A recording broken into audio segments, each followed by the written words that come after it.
Nobody should ever complain about not having enough portable DAC options.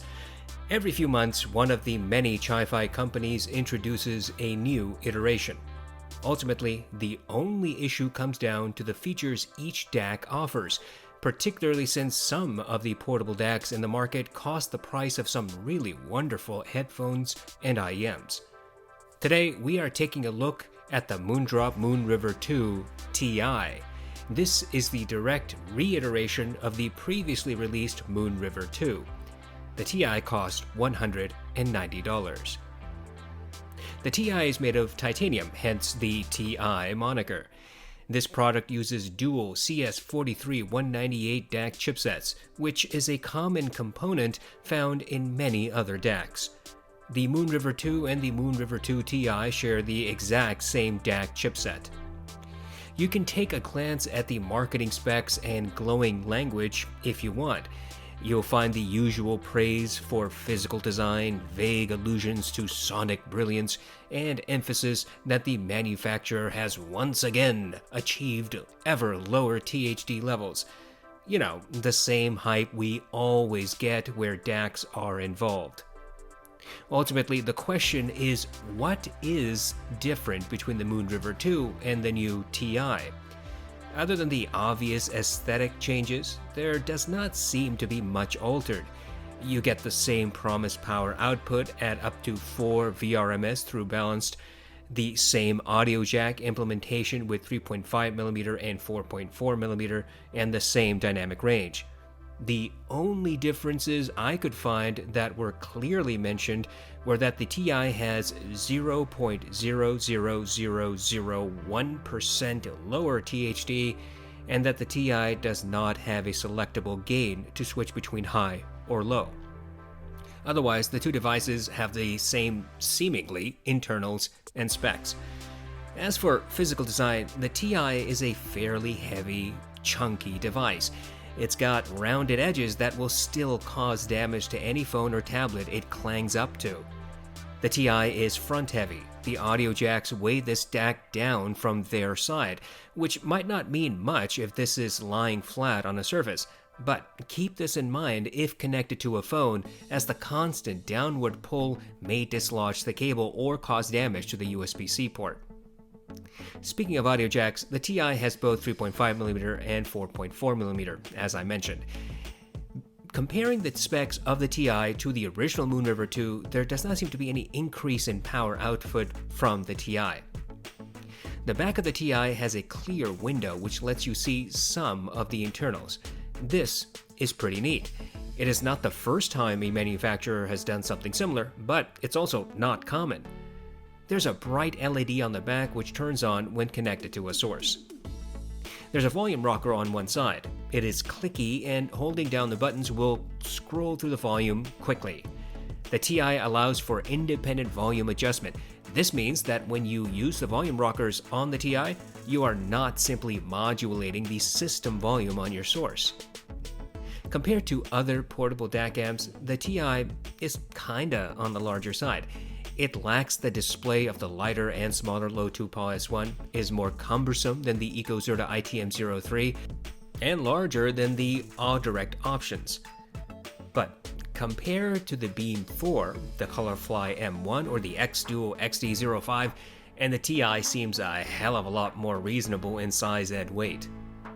Ultimately, the Ti is not much of an improvement over its slightly simpler predecessor, except maybe aesthetically. For every DAC or amp review, I conduct the same test. Simply listening and making judgment calls I don't think is enough, as subjective impressions alone can be incredibly misleading. On the other hand, looking just at measurements can give a false sense of knowledge when you have not actually used the device. I combine measurements, when available, with subjective listening impressions, but I make my listening tests as repeatable and science-backed as I can. This is why I rigorously conduct A/B comparisons, explain what I did, and encourage others to do the same. To that end, I tested the Ti in multiple phases. In Phase 1, I used the TI as one of my go-to devices for several weeks. I plugged it into my desktop, laptop, iPad, iPhone, along with my LG V30 and Windows computers. I listened to high-resolution lossless files, streamed lossy content, and consumed a variety of content. I used numerous headphones and IEMs through both the balanced and single-ended outputs. The idea in this phase was to determine if the device exhibited any odd behavior, incompatibility, or defects through regular use. In Phase 2, I compared the TI against some alternatives. This included the Low-2PA S1, Audirect Beam 4 and Beam 3 Pro, Colorfly M1, and the X-Duo XD05 Balance 2. Boy, that rolls off the tongue. I plugged each device into my Windows and Mac systems and sent signal to two at once using Voicemeeter Banana on Windows and multi-output device on Mac.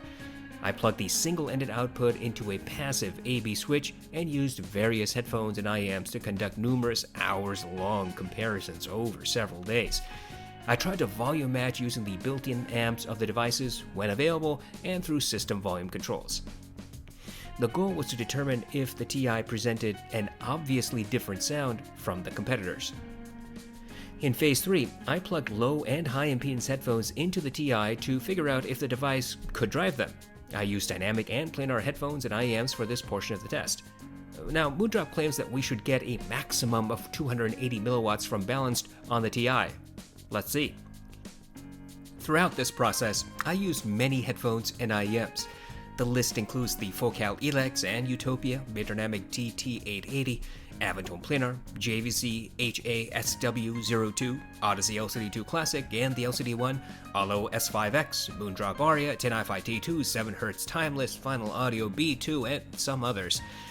I strongly encourage people to conduct these types of true volume-matched A/B tests at home. For about $25, you can find the necessary off-the-shelf components to create your own test bench. If you want less reviewer and fanboy BS, I think you need to establish a reliable, repeatable testing method that mitigates against audiophile nonsense. Let's get into the test results. In Phase 1, I used the TI as my go-to device, pairing it with my desktops, laptops, phones, and tablets. You really do not need to worry about drivers. For all my devices, the TI connected without trouble. I never encountered signal dropouts, audible distortion, noticeable faults in the audio ports, or issues with the volume rockers. And none of my applications disconnected or failed to even recognize the TI. So I had a very pleasant experience using Spotify, Amazon Music HD, Audirvana, Fubar, Netflix, YouTube, Apple Music, and so on and so forth. Even with very sensitive IEMs like the Andromeda, I did not hear any hiss or odd sonics. This, of course, is par for the course, as a lot of modern amps can produce inaudible noise. Overall, my experience in Phase 1 was rather, as I said, pleasant. The only issue I had was when I paired the TI with mobile devices. It's not really as convenient as you might be led to believe. These hanging dongle DACs are an eyesore, and depending on the headphone cable you're using, can cause noticeable strain on the USB-C port. The heavier the headphone cable, the worse that pull effect will be. This is not an issue if you place the source and the TI on a flat surface, but if you walk around with this setup in your hand, then it's a different story. This isn't a gripe targeted only at the TI. Every single dongle DAC has this problem. The issue is just more prevalent the larger the DAC amp happens to be. Now, on to Phase 2. This is where I conducted true A/B tests against various alternatives. Again, I tried to volume match and send signal to the TI and a rival product at once. If you have a volume mismatch, then you could end up thinking one sounds brighter or clearer or has more bass. This is why it is important to continually test what you think you hear by altering volume to determine if the difference is persistent or subjected to volume mismatch. And of course, repeating the test is very important. Just because you do not hear some differences the first time around does not mean you can just shut your notebook. Being fair means trying at least a few times over several days. In any event, the TI, frankly, is a neutral, transparent DAC amp. No surprise there. None of these products has a noticeable difference in music reproduction when their volume is matched. Finally, In Phase 3, I tested the TI for its ability to drive various headphones and IEMs. The short story is that the TI works quite well for any dynamic driver up to 300 ohms. I really did not encounter any problems using planar magnetic headphones from Audeze, Hi-Fi Man, or Avantone. I think that a bit more power might produce peak performance from those larger planar headphones, but you really cannot complain given the nature of this device. On the other hand, the TI is not capable of driving notoriously hard to drive headphones such as the Fostex T-Series, including the Modhouse Argon. Further, while my 600 ohm Beyerdynamic T1 2nd Gen got loud enough for me on the TI, I think it sounded clearer and more detailed with a stronger amplification source. In summary, the TI is a perfectly good DAC amp. It exhibited no usability problems, it drove the vast majority of the headphones and IEMs I threw at it, and it has a neutral, transparent signature, no different from many other alternatives. Look, let's just cut to the chase. If you already have the Moonriver 2, I see no reason whatsoever why anyone should spend another $200 on the TI. The differences here are merely superficial.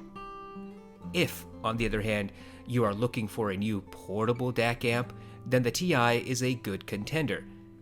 It lacks features that more expensive products like the XD05 offer, and it provides audio codec support that can be found in much cheaper alternatives. While it might be currently one of the more powerful portables, I don't think that's going to last very long, and frankly, it's not really the most convenient. It lacks the quite useful built-in EQ features of the PAW S1. It does not have the sheer power of the XD05 Balance 2. It does not have the digital pass-through capability of the Zerta. It does not have a desktop or mobile application, which, to be fair, is something nobody else is doing either. I think if you really want as much power as you can get from a true portable DAC amp, then maybe the TI might be your cup of tea. But, as I said, I would not be surprised if we see other options in the market hitting similar power numbers.